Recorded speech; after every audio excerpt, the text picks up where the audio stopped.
C'est Sandrine qui est à Chalon-sur-Saône. Alors c'est très précis. On y va. La grand-mère de mon enfant de 11 ans, dont j'ai la garde depuis le décès de son père, m'assigne en justice afin d'obtenir un droit de visite et d'hébergement. Cependant, mon enfant refuse catégoriquement de voir sa grand-mère.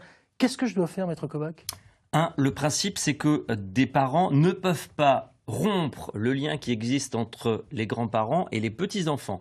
Donc la démarche de la grand-mère est légitime à partir du moment où la mère s'y oppose spontanément.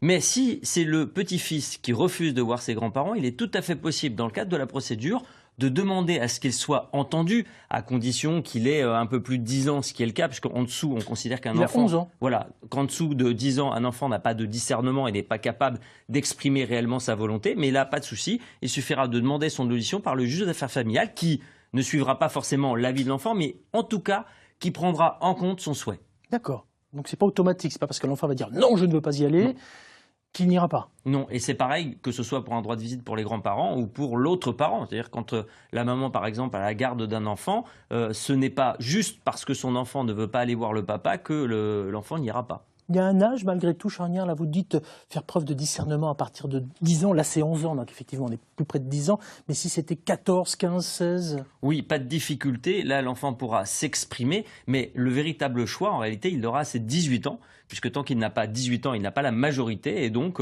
c'est le juge qui décidera pour lui.